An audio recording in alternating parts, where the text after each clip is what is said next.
নারীর জন্য জান্নাতে যাওয়া খুব সহজ। তার এক পা, নারীর এক পা জান্নাতে এমনি ঢুকে আসে।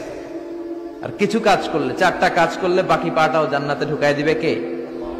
বিশ্বনবী বলেছেন 4টা কাজ যদি কোনো নারী ঠিকঠাক মতো এই দুনিয়ার বুকে করতে পারে, আল্লাহ তাআলা 8টা জান্নাতের দরজাই নারীর জন্য খুলে দিবে।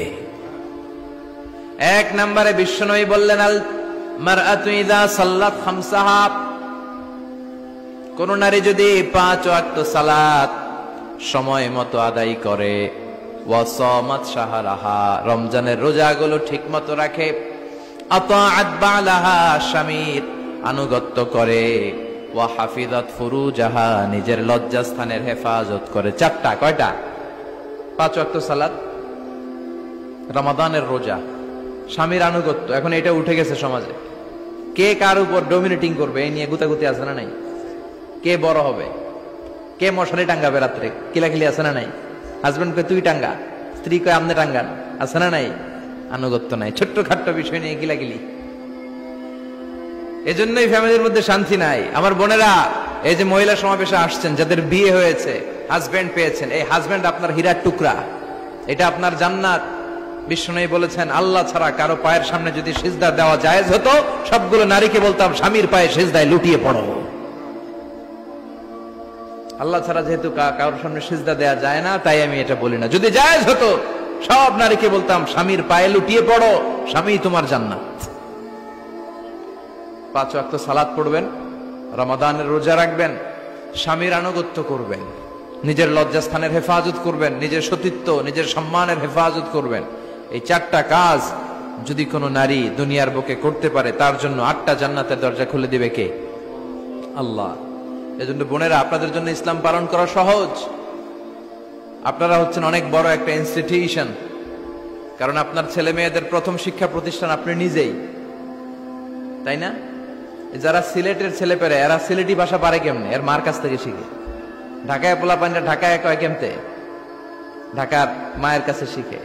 নোয়াখালীর ছেলেরা নোয়াখালী হয় কেমনে? ছোটবেলা থেকে মা বলে নোয়াখালী, পানিরে কয় হানি, পান রে কয় হান, তো ছোট বাচ্চা এটাই শিখে। আমেরিকান ছোট ছোট বাচ্চা ইংরেজি পারে কেমনে? ওর মার থেকে শিখে। তাহলে মা প্রথম শিক্ষা প্রতিষ্ঠান নয়? মা হচ্ছে the first institution for every child. পৃথিবীর সব মানব শিশুর জন্য মা হচ্ছে প্রথম শিক্ষা প্রতিষ্ঠান। এজন্য আমি বলি, বাপ ভালো তার বেটা ভালো তাই, মা ভালো তার ঝি, গাই ভালো তার দুধ ভালো রে, দুধ ভালো তার ঘি।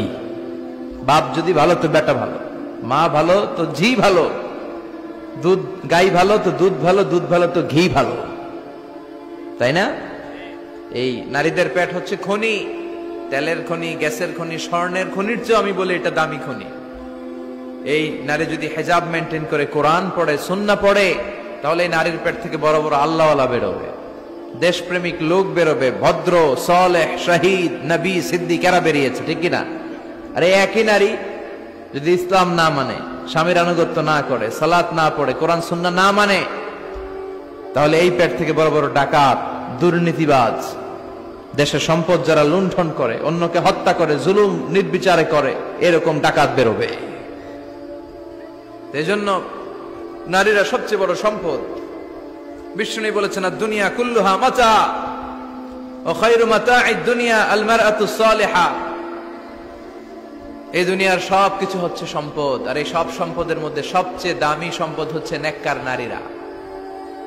তার মানে এই জুরিতে যা তোমরা দেখো সব সম্পদ, আর এই সব সম্পদের মধ্যে দামি সম্পদ এই প্যান্ডেলের ভিতরে যারা আছে, এরা নেককার না? নেককার না হলে ওয়াজ শুনতে আসতো? এই প্যান্ডেলের ভিতরে যে বোনেরা, এরা পৃথিবীর সবচেয়ে দামি সম্পদ। এজন্য নিজেকে চিনেন, নো দাই সেলফ। আপনারা যে কতটা দামি, আপনারা যে কতটা সম্ভাবনাময়ী, এটা একটু বুঝবার চেষ্টা করেন। আবার বিশ্বনবী নারীদেরকে অনেক বিষয়ে সতর্ক করেছেন যে খবরদার এগুলো করো না। নারীদেরকে টাইট ফিটিং জামা পরতে নিষেধ করেছেন। আল কাসিয়াত আল আরিয়াত আল মাইলাত আল মুমিলাত। কিছু কিছু বোনেরা এমন টাইট বোরকা পরে, তার দেহের সব উঁচু নিচু ভাঁজ টের পাওয়া যায়, পুরুষরা আরো বেশি আকৃষ্ট হয়। এই বোনদের ব্যাপারে আমি বলি, বিশ্বনবী বলেছেন, লা ইয়াদখুলনাল জান্নাতা ওয়া লা ইয়াজিদনা রিহাহা। তারা জান্নাতে তো ঢুকবেই না, জান্নাতের ঘ্রাণও এদের নাকে লাগবে না। এখান থেকে জান্নাতে পৌঁছতে আরো 500 বছরের রাস্তা, এত দূরে থাকতেই জান্নাতের ঘ্রাণ আপনার নাকে এসে ধাক্কা দিবে, তারপর ওই নারীরা জান্নাতে ঢুকতে পারবে না। টাইট ফিটিং জামা আছে না নাই? এখন বোরকার মধ্যে অনেক ডিজাইন, ইদানিং এদিকে কিছু ডিজাইন করে পরে, এদিকে করো না, এদিকে করো না, এদিকে করো না, 4টা গম্বুজ বানায় এই জায়গায়, আছে না নাই? এগুলো করে, তো এগুলো করলে তার পর্দার চেয়ে তার সৌন্দর্যের প্রকাশ আরো বেশি হয়ে যায়। এরপরে বিশ্বনবী নিষেধ করেছেন ঝাঁঝালো পারফিউম দিয়ে বেরোতে নিষেধ করেছেন। আমার বোনেরা, নিজেদেরকে ক্লিন রাখবেন, পরিচ্ছন্ন রাখবেন অলওয়েজ। আপনি গায়ে ডিওডোরেন্ট, দুর্গন্ধনাশক পারফিউম দিতে পারেন, তবে সেটা জামার ভেতরে, বাইরে যেন প্রকাশ না পায়। অনেক মহিলা সেজে গুজে বোরকাটা পরে বোরকার উপরে মারে 2টা, আছে না নাই? এই ঝাঁঝালো গন্ধ আশেপাশে যতগুলো পুরুষের নাকে যাবে আপনার প্রতি আকৃষ্ট হবে। বিশ্বনবী নারীদেরকে জানিয়াদের সাথে তুলনা করেছেন, বলেছেন এরা জিনাকারী, এরা পর্দাওয়ালী নয়, এরা বোরকা পরে বেরোলেও লাভ হবে না, এরা জিনাকারিনী, কারণ এরা এদের গায়ের ঝাঁঝালো পারফিউম সুগন্ধ দিয়ে পরপুরুষকে আকৃষ্ট করার চেষ্টা করেছে। এটা একেবারে নিষেধ, এটা করবেন না। তাহলে টাইট ফিটিং বোরকা পরবেন না, ঢিলে ঢালা পরবেন, পাতলা জামা পরবেন না যে জামা দিয়ে আপনার শরীর দেখা যায়। নাম্বার 3, ঝাঁঝালো কোনো পারফিউম গায়ের মধ্যে মাখবেন না। নাম্বার 4, বিষ্ণু বলেছেন খবরদার আলগা চুল লাগাবে না কোনো নারীরা। লাগায় অনেকে, জুরিতে এগুলা নাই। অনেক নারীর চুল হয়তো ছোট, সে আলগা চুল লাগায়া সুন্দরী সাজে, বিশ্ব সুন্দরী ঐশ্বরিয়া রায় হইতে চায়, আছে না নাই? না, আল্লাহ যেটা দিয়েছে ওটাতে আপনি সন্তুষ্ট থাকেন, আলগা চুল লাগাবেন না। এরপর বিষ্ণু ব্রু প্লাক করতে নিষেধ করছে। ব্রু প্লাক আছে না? পার্লারে গেলে কিভাবে যেন এদিক দিয়ে ব্রু প্লাক করে একেবারে চিকন করে দেয় এই 2টা, না, এটা নিষেধ। ব্রু প্লাক করতে বিশ্বনবী নিষেধ করেছেন। আমার বোনেরা, আপনারা এটা করবেন না। এরপরে বিশ্বনবী নিষেধ করেছেন তোমরা একে অপরকে লাআনত দিবে না। 2 কারণে নারীরা জাহান্নামে যাবে বেশি। বিশ্বনবী মেরাজ থেকে এসে বললেন, ইয়া মা'আশারান নিসা, ও নারীরা, তাসাদ্দাকনা, তোমরা বেশি বেশি সদকা করো, দান খয়রাত করো। নারীরা বললেন কেন? আমাদের বললেন কেন? বিশ্বনবী বললেন, উরিতু কুন্না আকসারা আহলিন নার, আমি জাহান্নামে দেখেছি পুরুষের চেয়ে নারীরাই বেশি জাহান্নামী হবে। কি কারণে? 2টা কারণ। তাকফুরনাল আশিরা, সবাই না, অধিকাংশ নারীরাই স্বামীর অস্বীকৃতি করে, স্বামী যা দেয় এতে সন্তুষ্ট থাকতে চায় না, আছে না নাই? স্বামীর কি চাকরি, কি ব্যবসা, তার উপার্জন কতটুকু, এটাও আপনার দেখার দরকার, আছে না নাই?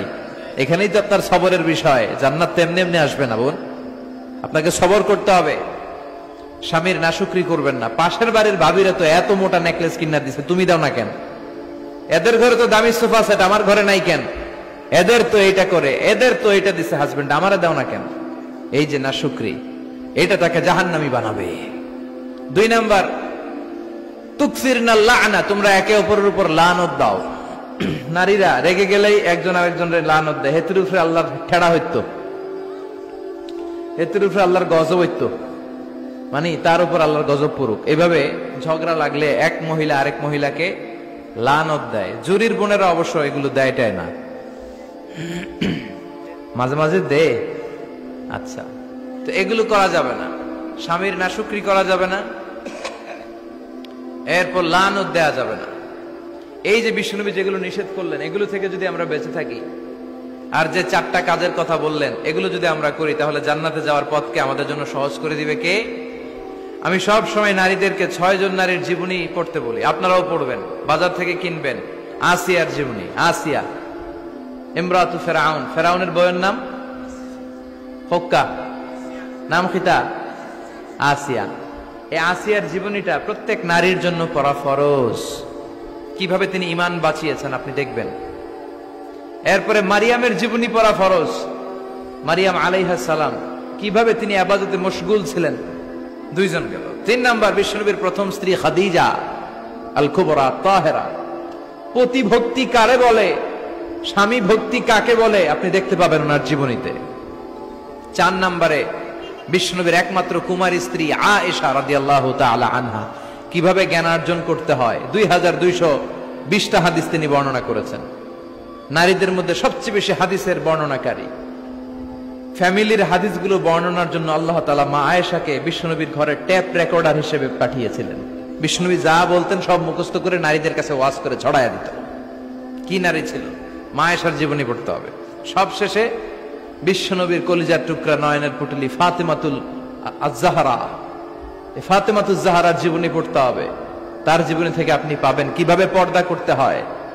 উনি মরার আগে আলীকে বলে গেলেন, আলী, জীবদ্দশায় আমারে কেউ দেখে নাই, নবীর মেয়ে মোটা না চিকন, লম্বা না খাটো। মরার পরেও বেশি মানুষে জানাজা আসতে বলো না, রাত্রিবেলা অল্প কয়েকজন লোককে নিয়ে জানাজা দিয়ে আমার কবর দিয়ে দিও। কেমন করে আপনি নিজেকে সেভ করবেন, এই শিক্ষা মা সাইয়্যিদাতুনা ফাতেমাতুজ জোহরার জীবনীতে আছে না নাই? তাহলে এই কয়েকজন নারীর জীবনী পড়তে হবে। আর যে চারটা কথা বিষ্ণু বলেছেন এগুলোর উপর আমল করতে হবে। তাহলে আমাদের নারীদেরকেও জান্নাতি বানাবে কে? আল্লাহ। তুমি আমাদের মাদেরকে, বোনদেরকে, আমাদের নারীদেরকে তুমি খাদিজাতুল কুবরার মতো কবুল করো, আয়েশা সিদ্দিকার মতো মহিয়সী নারী হিসেবে কবুল করো, ফাতেমাতুজ জাহরার মতো এরকম পর্দানিশীল নারী হিসেবে কবুল করো। আল্লাহ তাআলা আমাদের সবাইকে কথাগুলো বুঝার ও আমল করার তৌফিক দান করুক। আমরা পড়ি আমিন। আপনারা সবাই ভালো থাকবেন, সুস্থ থাকবেন, সুন্দর থাকবেন, কোরআনের সাথে থাকবেন।